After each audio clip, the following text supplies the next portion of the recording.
Welcome everyone back to Pommy and Oz. Hope we're all doing really well. If you're new around here, hit that like button, hit that subscribe. Really helps the channel out. Can't thank you enough for the support you've shown recently. Can go a step further. You can become a member of the channel. There is a special discount to our brand new store. We have got a load of merchandise on there. So if you want to go and check that out, please do. It would really, really help the channel out. So if you are a member, head on to the community page on YouTube. You'll see a special voucher there. But www.pommyinoz.com for all your merch needs. There is a plethora on there. It's really good quality. We've got umpire shirts, we've got Pommy and Oz shirts, we've got shoes, all sorts of malarkey. So I'm really looking forward to that. So we're here today to do a draft with trades. Now, these are always fun. I love the discussion. Few caveats. We've gone a little bit bold with some of the trades. We tried to explain them. We're going to go really knee-deep into it. This is probably the last draft we do before we complete the list series that we're doing. We've done Adelaide, Carlton, and we've done Brisbane. So we'll be smashing them out in the next couple of days, so you'll have a load of content. We should be done by the grand final for them. So then we'll start doing a bit more of a needs analysis. So we'll start getting to a higher level of accuracy, per se, once we've got the list and trades are well underway and stuff like that. So this is a bit of fun. Remember that, it's more of a discussion point. So let's get into it for the last one before the end of football season. And the first point of call, pick 8 battle compensation for the Saints is going to be a top tier, as they say. It's meant to be quite high. Hopefully, no one's in the comments here arguing with it, but we'd imagine it's a band 1 compensation. So we've given them pick 8 in this draft to go alongside their current pick. And then we've got our first trade. Now, this is a mega trade. Now, I'm not suggesting this is done in one fell swoop, but I do think that you could probably do this in a couple of trades. But how we've ended this is Liam Baker ends up at the Eagles, pick 6, 18, 28, and 68 goes their way. So that roughly works out.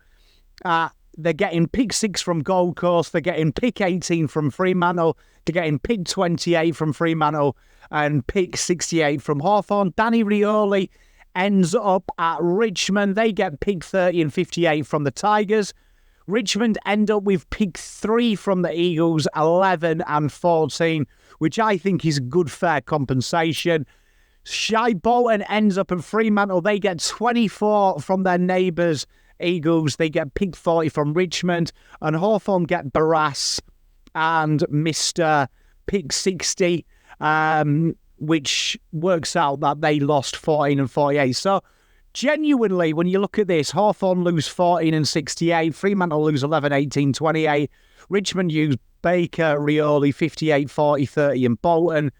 Eagles lose 3, 24, 60, and Barras. They gain some real good picks in a good mix. They upgrade 60 by a lot, upgrade 24. And they don't really lose much. And Gold Coast lose 60. They get a concessionary pick and some points there for Lombard and maybe to trade back once Lombard's gone. Get some picks to trade back if they want to go a bit higher up. That is what we've got for them. Obviously, conjecture. We didn't want to do... Like we tried to do it basic last time, and a few of you complained about when we just said secret sauce. So what we tried to do there is try and give it some kind of substance. Gold Coast, obviously John Noble's in there as well. So them picks there coming back really help them with that trade as well to facilitate that trade. But there we are. That's that one. And we've got another trade. Bailey Smith finds his way to Geelong. Pick 17 and a future first. A future third coming back for Bailey, so that's going to affect this one. We've got another trade. Carlton go 32 and 40 for the always deal to North with a future second, getting pick 21 back. That helps twofold. They've got some academy players next year in the future second. And a 32 and a 40, you just know Sydney are going to turn that into something amazing. Sydney linked with Jake Stringer and Finn McGuinness, ironically. So picks there that could maybe help facilitate that trade. And for Carlton, he gets them straight above the Camporellis. Camporellis, Ben's the only one predicted to go into the senior draft. The other one, obviously, Lucas will be rookied. So they've got the points with the 60s the Blues have. So that's going to be a big aim there for them to target someone. So let's get into the final trade, which is Richmond and North. They will send their second round pick and a future second for 11-21 and a future first. Richmond paying a little bit overs here, but I think this is the draft that Richmond target. They target really hard. North Melbourne, why won't they target it? I've seen a lot of people say this, but I think they've actually drafted quite well over the next 2 years. And I think that the early top 10 is a plethora of midfielders, which I think they've drafted pretty well. I think they can fall out. There's a few project key players. There's a few interesting little snippets there for them.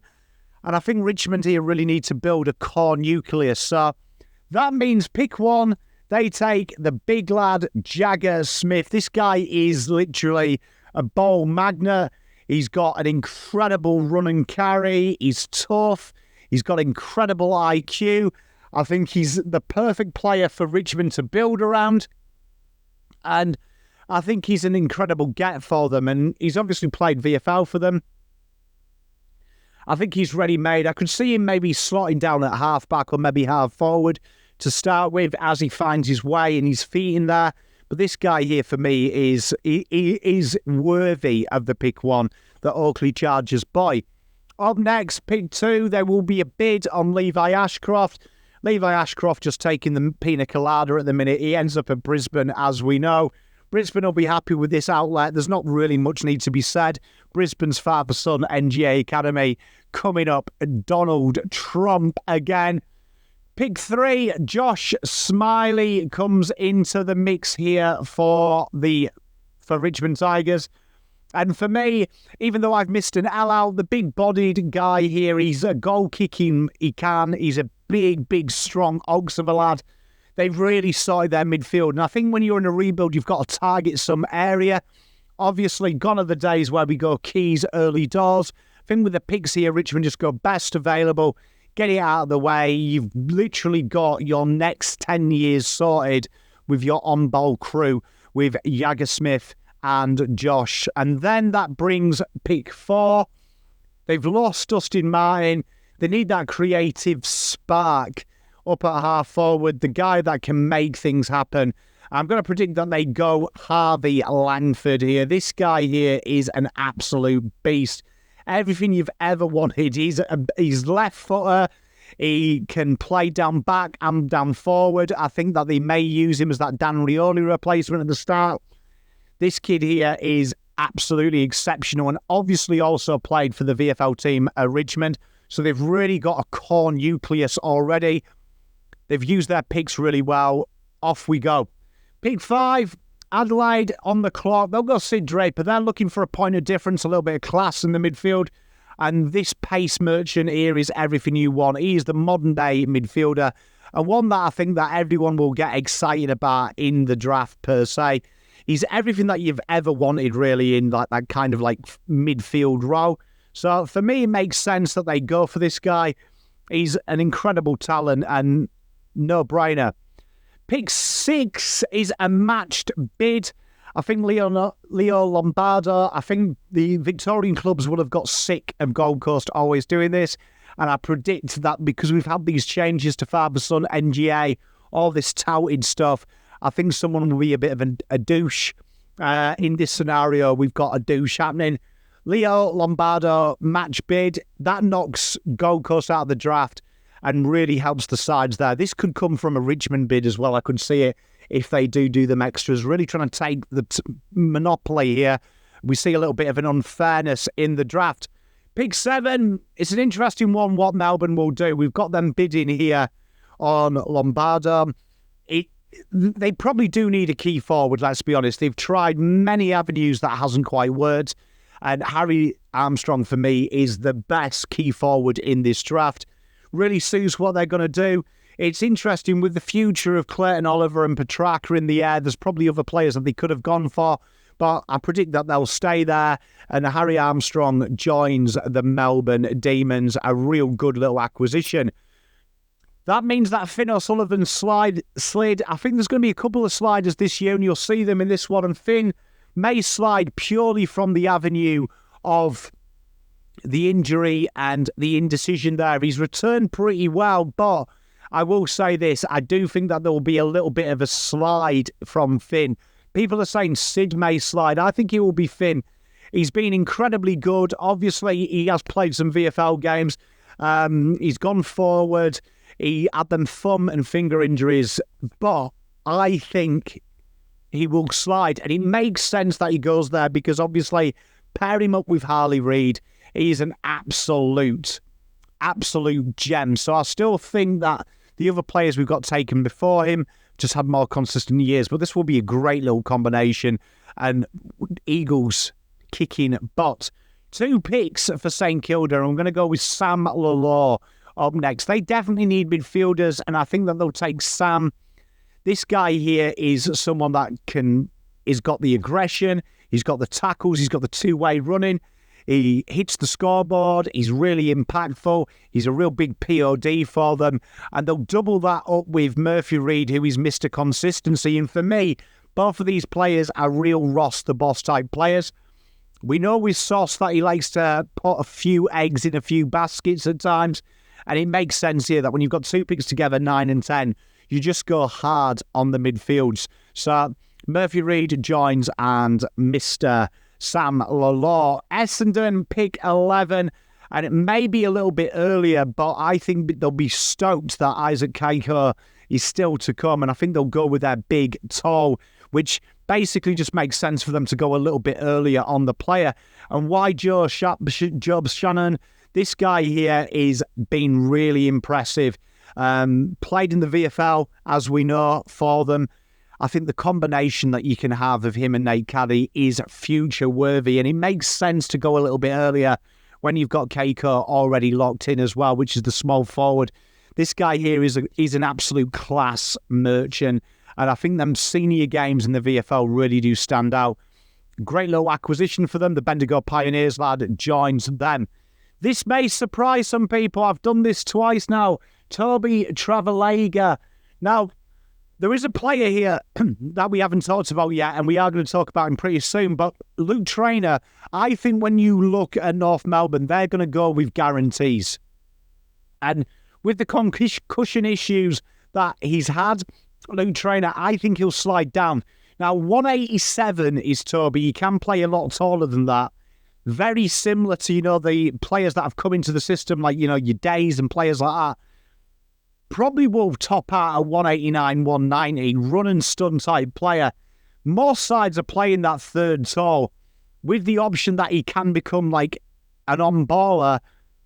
I look at North and I still think that they could do with someone like this. And I think when you look at how Clarkson likes to play his sides, Leave foot skills is probably one of the things that they're lacking at the minute.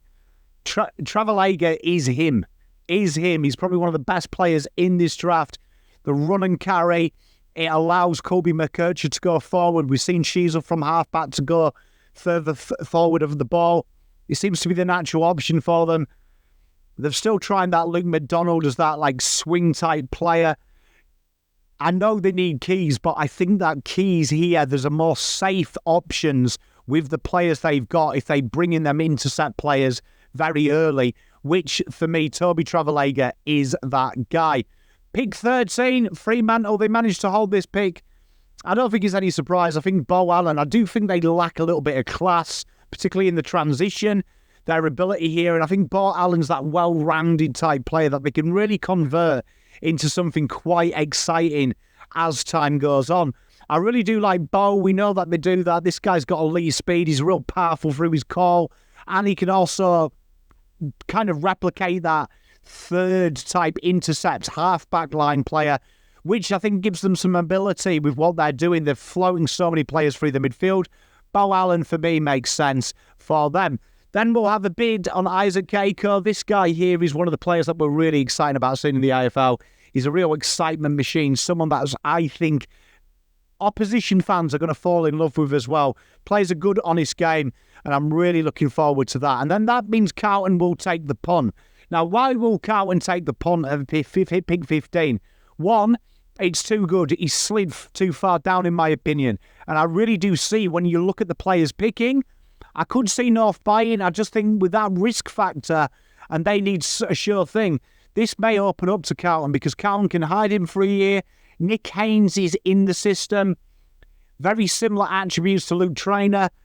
It really suits what Carlton are trying to build here, and I think that gives them a good look as they do it. I don't think it's as bad as what people say it is, but I do think it'll put sides off. And we see historically, when there is these little knocks on players, they do slide. And then when you look at where they've slid to, aside from North, probably no one's looking for this type of player. Pick 16 on the clock. Richmond will get Johnsy Fall. Key forward. He's a real good back end to the year. They've been looking for that Rewalt replacement. They've got Tom Lynch there. Johnsy's got similar attributes to Tom Lynch. So I think the ability to pair him with him makes a no-brainer, and it's a really good draft haul for Richmond. They have really reset well. Probably for me, if you ever had to draw a player that's GWS ready, Xavier Lindsay is him. He's that player that's just so well-rounded and has got all the good facets. He likes to play at halfback, can play on the wing, can play inside, loves the switch kick, also kicks goals. Makes so much sense. He's like Audi Lockie Whitfield, so makes sense. They pick up players well. They like to build from the outside in. Pick 18, Doggies have lost Bailey Smith, and Taj Hotton's probably the closest they've got to a Bailey Smith in this draft. This guy here is incredibly good, and someone that I'm really excited about. His ability to take the game on, make things happen, change it up, goal-kicking type player, the guy that's got that X factor. He's also a real hard defensive type player. Makes sense to me. Had a cruciate ligament in May, which made it early, but I think this is someone that you go after. Bailey Smith second, get him in. Then there'll be a bid, Sam Marshall, the Brisbane Lions. Brisbane Lions obviously having a day out, really, with their picks. So the match bid comes in, just another very solid player.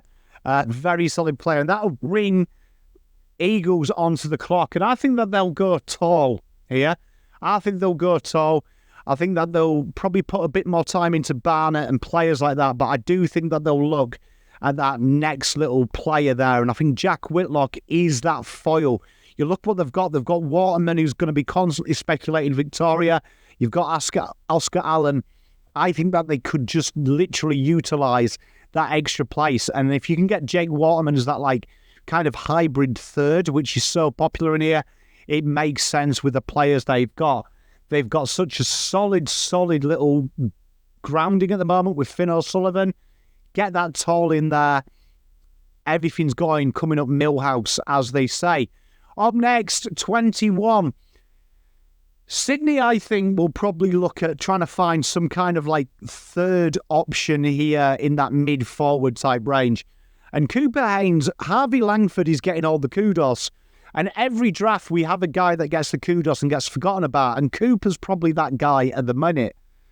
He has Sydney player written all over him in the terms of Sydney will take him. Everyone's going to be like, oh, don't worry about it. There's 5 like him. And bang, he becomes a superstar. I think this is a real shrewd, and this is something that I can see them doing. I did think about going with Toes at first, but I just think that, Sydney historically like to go a bit later with their Toes. I think they'll look at this as a project for them, and one that they've got so many players similar to Cooper that maybe the other recruiters have made a mistake. Carlton at 22, and obviously we've got another slider in Joe Berry. And I just think that when you look at the draft, a small forward, we haven't really had like a top small forward go for a while early doors. And I think in a draft that's so, like you saw historically, we see players of similar ilks drafted early. I just think with Joe Berry, a lot of clubs that we've talked about earlier need areas without this. So I think with pushbacks and stuff, because there's quite a plethora of smalls in that 30 range. Teams won't really be going for desperation. And I look at other teams and I think they've all got that small forward that is Joe Berry type player. I think the Blues will snag in, and that's why they've recruited upwards. And a few options for the Blues here, but I think Joe Berry would be a great complement. This is what I said about North. If they want toes, there is guys that I think suit their system pretty well. And Alex Taru, for me, is one that I'm really excited about. I really do like Alex. He's mobile, he's big, he's strong. They've got a few projects in there. He can also swing forward. I think that this could give him something at North and some genuine scope for improvement. I've gone with Alex here. I think this would be a great little get. And then I think that North, we talked about, they're probably not desperate for midfielders. I think Tom Gross would be a great little complement for them. He can play across half forward. He can play across the midfield. They've got Toby Travalega. Do you know what I mean? They've now got Alex. They bring in Tom Gross. For me, it's a job well done. It's really got players in that you're looking for. And then with the final pick, 25, I look at what Fremantle are looking to do. And I think that they probably do lack just one other X-Factor talent. And I think Christian Morales, working with Michael Walters in his last couple of years, could add that je ne sais quoi to his forward craft, working with Nat Fife. And this guy is a real game-changing player. And I think Fremantle are in a wonderful position here where they could do. That is the draft. Let me know what you think. Always open to interpretation. I've had a bit of fun there, though. Let me know what you think. Can't wait to discuss it with you. And then we'll be back once we've done the needs analysis and stuff. We'll be back with a real good needs analysis with list spots and stuff. But I thought this was a bit of fun. Wanted to have a crack with it. I know you guys and girls enjoy it. Remember, head on to pommyandoz.com if you want some merch. There's loads there. Peace, love, and light. Pom out.